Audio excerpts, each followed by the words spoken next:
Cuando hablamos de globalización, hablamos de un avance que se ha ido presentando a lo largo de la historia. Sin embargo, la globalización inicia en el Mediterráneo eh, y se ha focalizado en que la sociedad en un principio fuera sedentaria a causa de las riquezas que ya habían en ella, lo cual conllevó a una decadencia.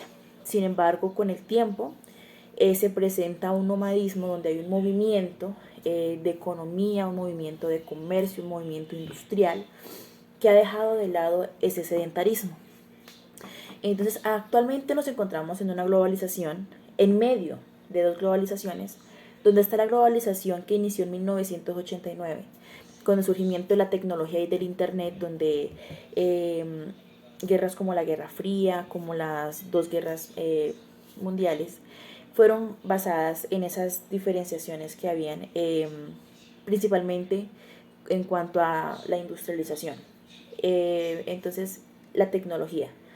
Y estamos en una en medio de la tecnología y ahora lo que es la robótica, que se podría denominar como la nueva globalización, donde realmente todo se enfoca en la inteligencia artificial, en la robótica, y donde ya no tenemos el mismo país dominante, sino que hay un vuelco que ha provocado cierta rivalidad entre continentes y entre países. En la lectura estábamos hablando más del proceso de la posmodernidad inquietante y la búsqueda del antagonismo en un universo filosófico. Bueno, normalmente o estatalmente vemos muchos problemas sociales debido a que en la política se establecen lineamientos o criterios que no van muy acorde con la economía estatal, ¿sí? Sino que son sobre supuestos crecimientos y no verifican o no se van a su pasado, a sus antecedentes, a verificar si esa política se cumple o no,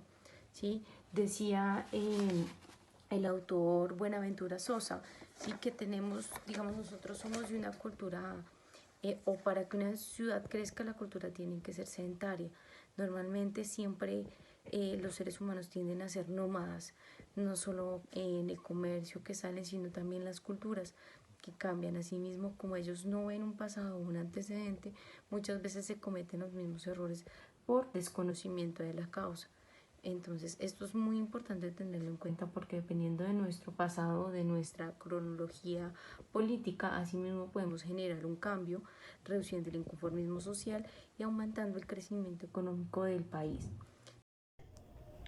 El paso de la acción conformista hacia la acción rebelde, Santos sugiere que una de las nuevas formas de capitalismo proponen un modo de actuar que debe enfocarse más hacia una acción rebelde y transgresora de fronteras.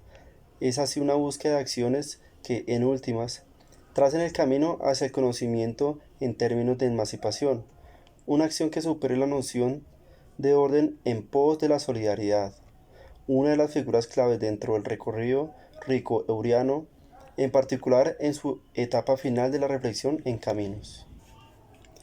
Cuesta creer que, mientras hay países disputándose por ser la nueva economía mundial, hay estados en los cuales no se garantizan a sus habitantes los derechos básicos como es la alimentación, como es la educación, como es una vivienda, donde están expuestos diariamente a violaciones, a maltratos, a desplazamientos constantes en sus mismos territorios, donde tienen la obligación de desplazarse a lugares que no conocen, donde no tienen el apoyo del Estado, donde no tienen el apoyo de sus gobernantes, donde lo único que reciben es la indiferencia de la demás gente. Mientras la tecnología avanza cada vez mucho más, donde se ven tecnologías tan avanzadas como la robótica. Hay países donde sus habitantes ni siquiera saben qué es un computador, no saben qué es un celular, lo único que conocen es de desigualdad, de hambre, de pobreza extrema y desplazamiento. Reflexionando con referente a la globalización y el capitalismo, ¿sí? No siempre la globalización, digamos que es una competencia desleal. Muchas veces, si se analizan bien los tratados de libre comercio, toda la infraestructura económica, podemos llegar a acuerdos muy buenos que generen crecimiento social, que generen trabajo, lo que aumenta una rigurosidad, digamos, en la parte académica de la sociedad.